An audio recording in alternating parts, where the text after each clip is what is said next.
Anna Ivers adalah seorang gadis yang telah 10 bulan berada di panti rehabilitasi.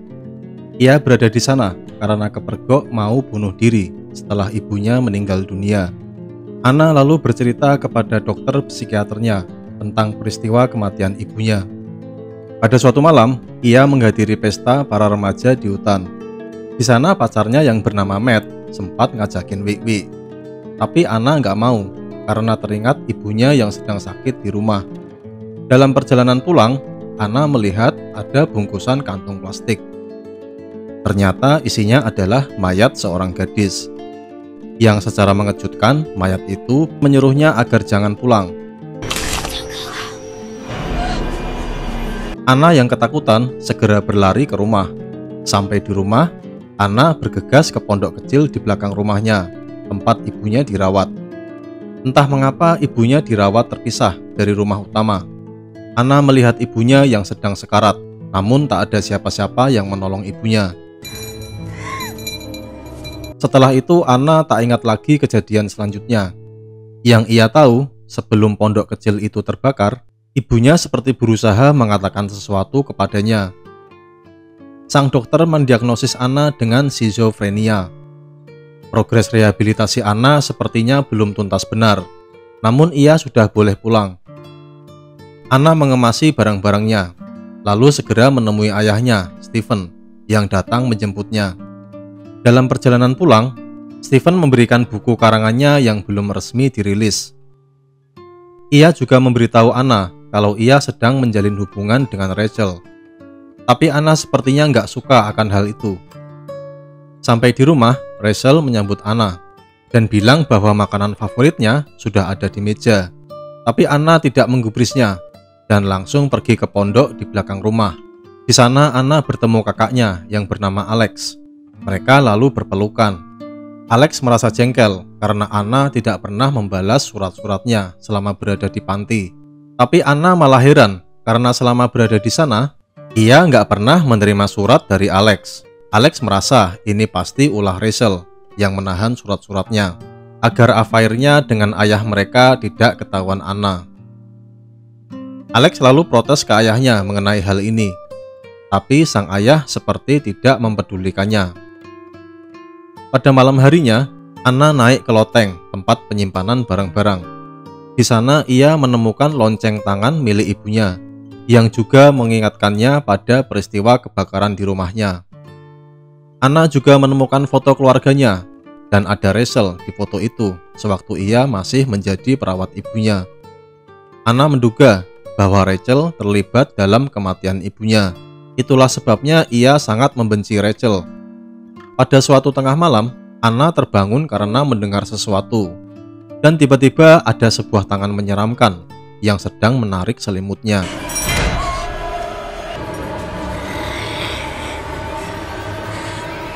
Tapi kemudian Anna terbangun lagi, dan ternyata itu tadi hanyalah mimpi. Keesokan paginya, Anna memasang kembali papan tulis di dapur yang telah dipindahkan Rachel sebelumnya. Rachel yang melihat hal itu nggak merasa keberatan dan berusaha memaklumi Anna. Alex selalu mengajak Anna untuk berenang di pantai belakang rumah. Kemudian Matt datang menggunakan speedboat. Ia membawa barang-barang belanjaan untuk acara makan malam yang diadakan Rachel. Anna ingin bertanya kepada Matt tentang kejadian waktu ibunya meninggal. Namun tiba-tiba Rachel datang dan menyuruh Matt untuk segera pergi dari sana. Setelah kejadian itu, Anna benar-benar makin benci sama Rachel. Lalu ia pergi ke pondok belakang rumah pada malam harinya. Tiba-tiba ada sosok menyeramkan lagi ngesot di lantai. Sosok itu mengenakan gelang lonceng di tangannya. Anna menyadari sosok itu adalah ibunya yang sudah mati. Sosok itu lalu menunjuk ke arah rumah utama sambil meneriakkan kata pembunuh.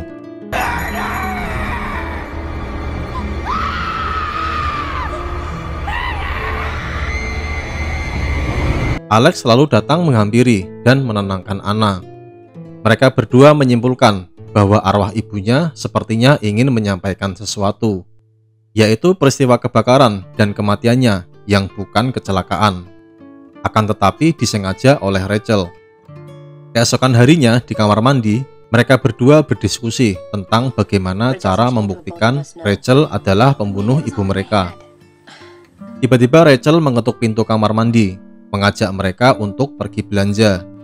Alex menolak untuk pergi, tapi malah menyuruh Anna agar ia bisa ketemu Matt di supermarket. Sebelum belanja, mereka makan siang dulu di restoran.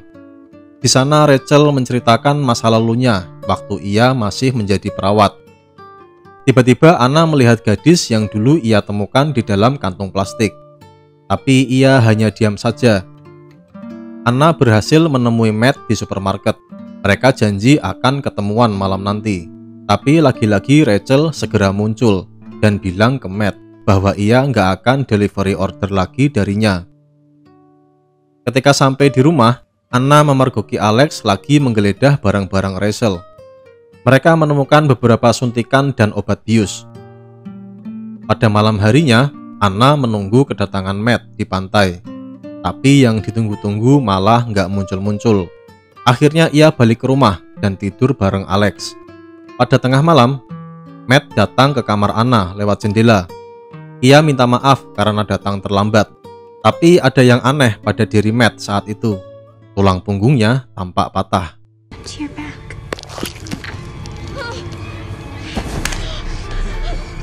Namun Anna segera tersadar bahwa ternyata kedatangan Matt hanyalah mimpi.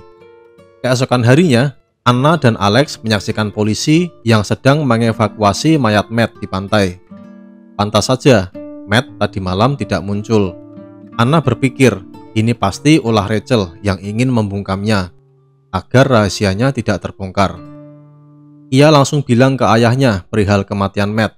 Namun sang ayah nggak percaya dan menganggap Anna masih belum pulih benar sepulang dari panti rehabilitasi.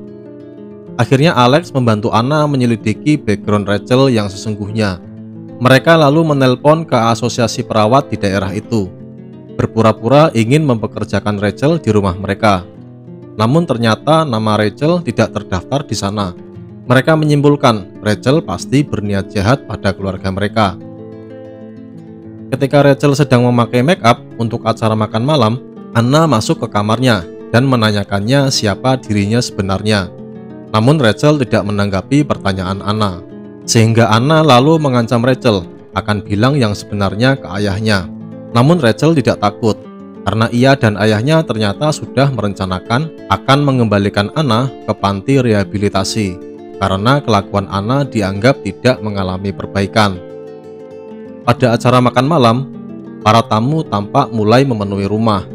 Anna lalu disuruh ayahnya untuk membantu Rachel. Di dapur, Rachel berterima kasih pada Anna yang mau membantunya dan menyuruhnya untuk membuang sampah. Ketika Anna mengeluarkan kantong sampah, ternyata ada sesuatu yang bergerak di dalamnya. Ia membuka kantong sampah itu untuk mengeceknya, tapi ada suara-suara muncul dari bawah oven. Ketika Anna mengintip ke arah suara, tiba-tiba muncul gadis yang tidak asing baginya. Gadis itu sama yang dulu ia temukan di dalam kantong plastik di malam kematian ibunya. Gadis itu bilang bahwa Anna adalah korban berikutnya.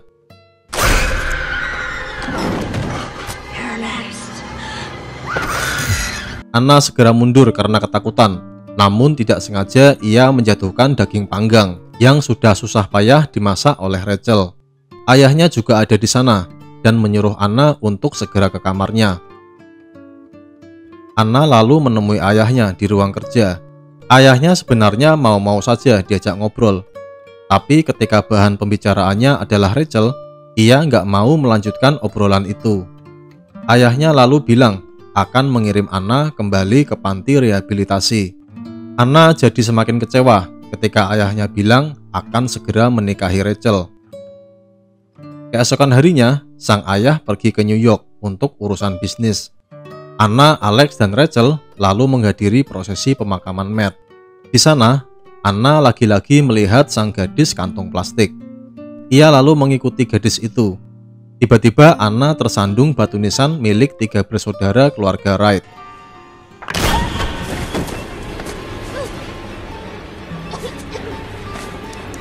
Ternyata gadis itu punya 2 saudara laki-laki yang juga telah meninggal.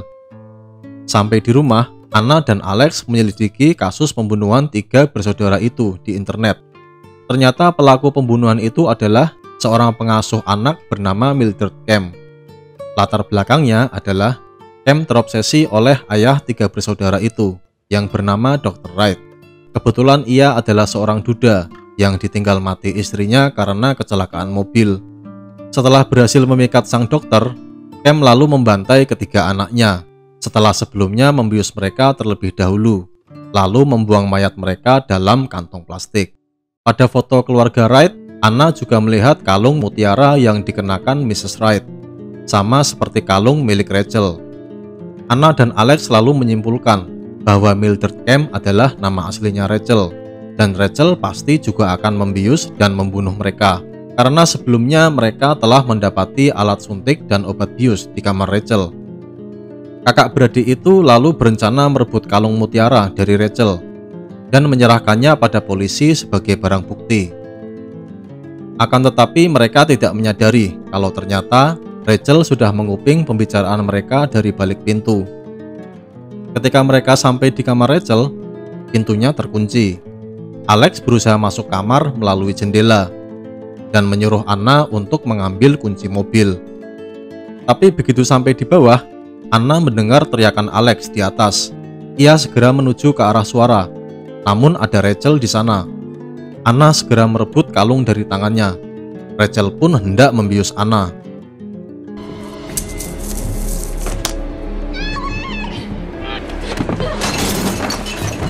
Namun Anna berhasil lolos dan segera menghampiri Alex yang tergeletak karena pengaruh obat bius. Ia menyuruh Anna untuk segera menuju kantor polisi.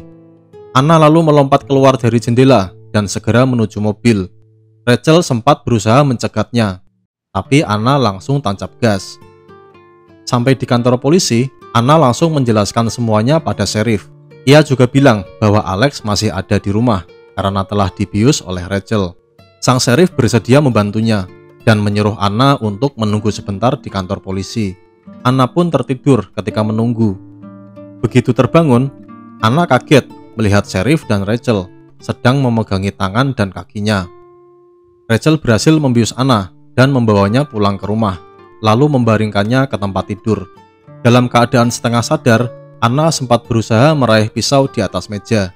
Tapi kemudian ia melihat Alex masuk ke dalam kamar dan menyerang Rachel dari belakang. Kemudian Anna terbangun di tempat tidurnya. Ketika berjalan, ia melihat jejak darah ke arah luar menuju ke tempat sampah. Anna lalu membuka tutupnya dan langsung kaget karena ada mayat Rachel di sana. Kemudian muncullah Alex yang membawa pisau berlumuran darah. Alex bilang bahwa ia terpaksa melakukannya dan tidak ada cara lain. Tiba-tiba ayah mereka datang dan langsung shock melihat apa yang ada di depannya. Sang ayah langsung menanyakan apa yang telah mereka lakukan. Anna langsung menjelaskan dengan penuh emosi bahwa Alex terpaksa membunuh Rachel karena nyawa mereka terancam. Sang ayah semakin shock. Ia bilang ke Anna, bagaimana mungkin Alex melakukannya kalau dia sudah mati pada saat kebakaran terjadi bersama ibunya setahun yang lalu. Anna lalu menengok ke arah Alex. Ternyata ia nggak ada, dan Anna sendirilah yang memegang pisau berlumur darah itu, sehingga berarti ia sendiri yang membunuh Rachel. Anna tiba-tiba teringat apa yang sebenarnya terjadi pada malam itu setahun yang lalu. Ketika pulang dari pesta, ia mengintip ke kamar orang tuanya dan melihat ayahnya dan Rachel sedang mantap-mantap. Anna menjadi marah. Ia lalu mengisi ember dengan bensin, berencana membakar ayahnya dan Rachel berikut seisi rumah. Alex ternyata juga telah pulang, namun ia terlalu mabuk untuk memahami apa yang sedang dilakukan Anna. Anna lupa mematikan keran bensin. Alex nggak sengaja menjatuhkan lilin yang menyala saat menutup pintu gudang. Ledakan besar pun terjadi, yang langsung membunuh Alex dan ibunya. Karena ternyata lokasi gudang bensin masih satu bangunan dengan pondok tempat ibu Anna dirawat. Kejadian itu membuat Anna menjadi trauma akut, sehingga ia mengalami gangguan jiwa yang mengakibatkan lupa ingatan parsial, dan juga sering merasa didatangi penampakan orang yang sudah mati. Jadi selama ini ketika ia berbicara dengan Alex, sebenarnya ia berbicara pada dirinya sendiri. Itulah mengapa ayahnya dan Rachel tidak pernah terlihat berbicara pada Alex di film ini. Hal ini menjelaskan juga kematian Matt, yang ternyata pada malam mereka ketemuan, Matt menceritakan pada Anna semua detail peristiwa kebakaran serta kematian ibu dan kakaknya. Karena pada saat Anna kabur dari pesta, Matt sebenarnya mengikutinya sampai ke rumah. Anna nggak terima akan penjelasan Matt, lalu ia mendorongnya dari tebing sehingga Matt jatuh dan mati. Anna jugalah yang ternyata berhasil meraih pisau dan kemudian membunuh Rachel. Padahal waktu itu Rachel hendak memakaikannya baju tidur. Selama ini Rachel berusaha membangun keluarga baru bersama Stephen, ayah Anna. Secara medis, Rachel memang mandul. Oleh karena itu, ia sebisa mungkin memperlakukan Anna sebagai anaknya sendiri. Tapi Anna sudah terlanjur membenci Rachel karena menganggapnya sebagai penyebab kematian ibunya. Tapi kalau menurut Beruang sih, sikap Anna ada benarnya juga teman-teman. Bayangkan nih ya, kan ibunya lagi sakit. Terus kenapa dirawat di tempat yang terpisah dari rumah utama? Ia ditempatkan di sebuah pondok yang dekat dengan pantai, dan juga masih satu bangunan dengan gudang tempat menyimpan tangki bensin. Lalu dibekali lonceng untuk memanggil kalau-kalau ia butuh sesuatu. Kalau dibilang penyakitnya menular, tapi Anna dan kakaknya masih bebas keluar masuk kamar ibunya. Hal ini juga yang bikin Anna jadi nggak suka sama ayahnya. Puncaknya, Anna mergokin ayahnya lagi wik-wik sama Rachel, sehingga terjadilah peristiwa itu. Pada pagi hari setelah kematian Rachel, Anna dibawa kembali ke panti rehabilitasi. Stephen juga sempat ditanyai polisi, mengapa Rachel merubah nama belakangnya 3 tahun yang lalu. Stephen menjawab bahwa Rachel melakukan itu karena ia ingin menghindari mantan pacarnya yang jahat. Itulah mengapa Anna nggak bisa melacak masa lalu Rachel, dan langsung menuduhnya sebagai Mildred Kemp, si pembunuh 3 bersaudara. Sesampainya di panti rehabilitasi, Anna bertemu dengan seorang wanita yang sepertinya sudah sangat akrab dengannya. Ia lalu melempar senyum pada wanita itu. Oke teman-teman, wes cukup sak maini wae. Sesok lanjut meneh ya. Terima kasih atas dukungan teman-teman di Beruang Film dan salam hangat selalu. Au revoir.